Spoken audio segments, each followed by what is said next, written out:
Breaking news, and it's all kinds of bad. Fred VanVleet, a torn ACL, his season potentially over before it's even started. What will the Houston Rockets do now? I'm Trevor Lane. This is the Basketball Bulletin. Make sure you subscribe right here to the channel. You know, I've said it before, but about 70% of you watching, you're not actually subscribed, so hit that subscribe button. There it is from Shams Charania, making it official. The Houston Rockets guard Fred VanVleet has suffered a torn ACL. Sources tell ESPN, a devastating, potentially season-ending loss for the Rockets with their starting point guard and leader. You know, this Rockets team, it's particularly unfortunate because they're a team that we picked to potentially contend for a championship, a team that I thought was very, very good last year, an incredible defensive team, beasts on the offensive glass. They did such great work there, but the one thing they were lacking was scoring in the half court. And they went and got that with perhaps the best guy to ever do it, with Kevin Durant joining the Houston Rockets. So the Houston Rockets were picked even today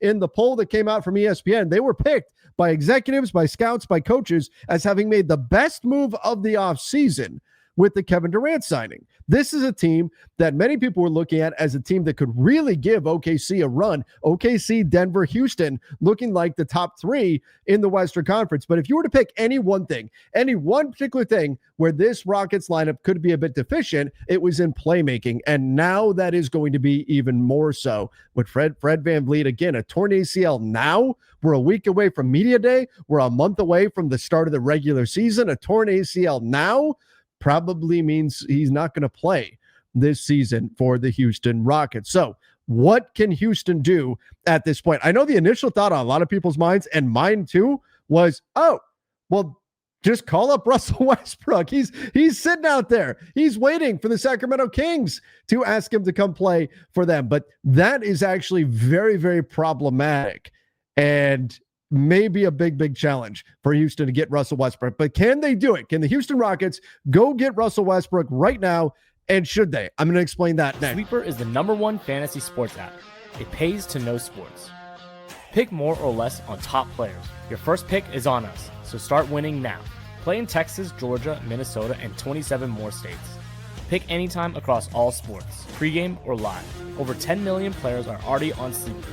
Make your picks count. Score up to 1,000 times your cash. Join today. Get up to $100 credit using code Bulletin. Call your shot on Sleeper. Download now. Okay, so here's the problem that the Houston Rockets have if they are going to go try to bring in Russell Westbrook, or let's say, Malcolm Brogdon just got a camp deal with the Knicks. What if he breaks free there and he would become available and the Houston Rockets say, gosh, we have to have playmaking. We don't have Fred VanVleet. All right, Russ, come on down. Let's make a Houston Rockets return or Malcolm Brogdon, whoever they can go get. Here's the problem. Right now, the Houston Rockets, they do have an open roster spot, so that's good. 14 roster spots filled. However, they are hard capped at the first apron, and they are just $1.2 million below that first apron. What that means is they do not have enough money below the first apron to sign anyone. They cannot sign Russell Westbrook. They could not sign Malcolm Brogdon. So where does that leave the Houston Rockets? Well, if they wanted to go add a guard off the market, they would have to pivot and find a way to change this situation. Find a way, and I'm not saying that Russell Westbrook would be the savior of the Houston Rockets. I'm not saying that he would solve everything for them. But if they said Westbrook, Brogdon, if he breaks, whoever it is that's out there, if they say an outside source is what we need to solve this problem, they are going to have to do something to change that number. And that would mean trading away someone or waiving and stretching a salary in order to clear up some space. For example, there's Jeff Green, right? $2.3 million of veteran minimum salary. Let's say you were to waive him and stretch him. That would roughly come out to about $800,000 stretched over a 3-year period, because you would take the number of years remaining times 3. That's what you'd be looking at. Well, it's double the number of years plus 1 is the way that it works. So then you'd be at, about $800,000 you would take off your books there for this coming, or you would have on your books for this coming season. You'd free up, what is that, about 1.5-ish million. And then maybe you're right there in range to go sign somebody. Maybe that's an option. Otherwise, could you trade away a player and go get a point guard? Potentially, could you find a team that's got an extra point guard or so and go make kind of a minor move, go find another guard out there? Maybe there's somebody that you can go get on the trade market. But this Rockets team has been constructed very, very painstakingly, very well, I think. I think this is a well put together roster. Who do you want to move?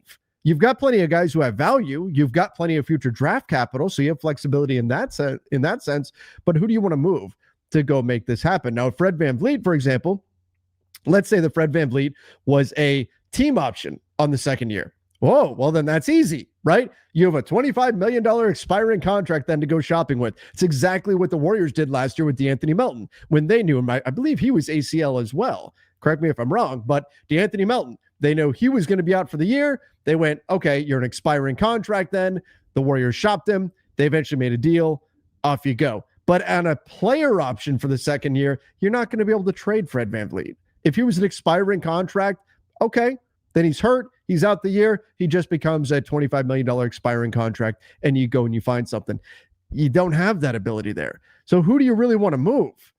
That's where it's going to get tough. Jayshawn Tate could have some value. Josh Okogie you just signed. And when are most of these guys trade eligible? Jayshawn Tate not trade eligible till the 15th. A lot of guys not trade eligible till December 15th because they signed contracts over the summer. Jabari Smith not going to be trade eligible all season. But you can see that here. Dorian Finney-Smith not traded. So a lot of these guys, you're not going to move Durant. You're not moving Sengun.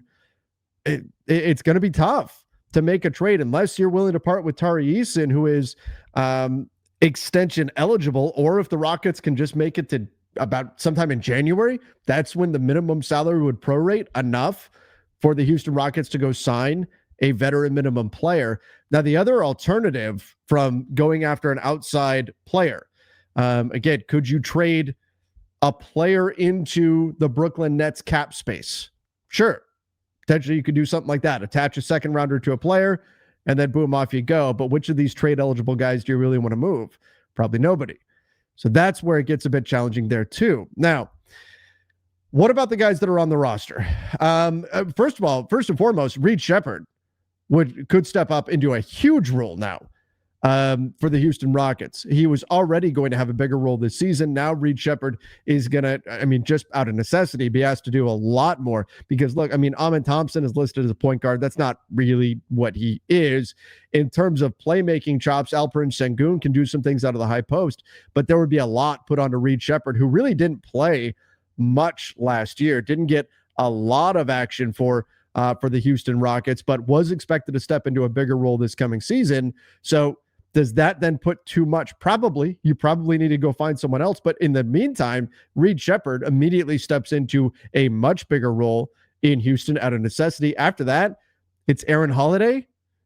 And then you've got J.D. Davidson, Kevon Harris. These are two-way players that we're talking about here. So in terms of making it work can these guys get you to January? If you're Houston, that's going to be tough.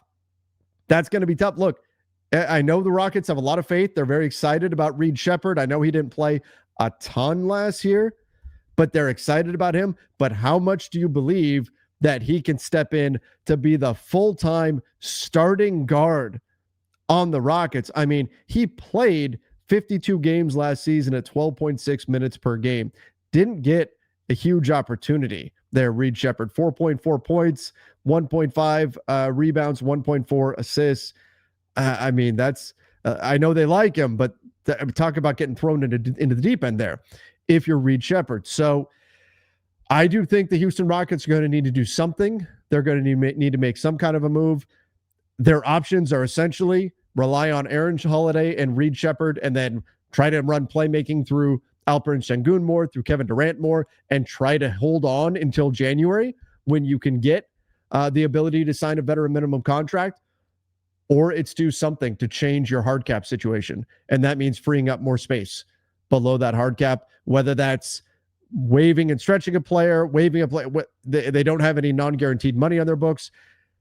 We're probably looking at a trade, sending a player into the Brooklyn Nets cap space, maybe something like that they can get done.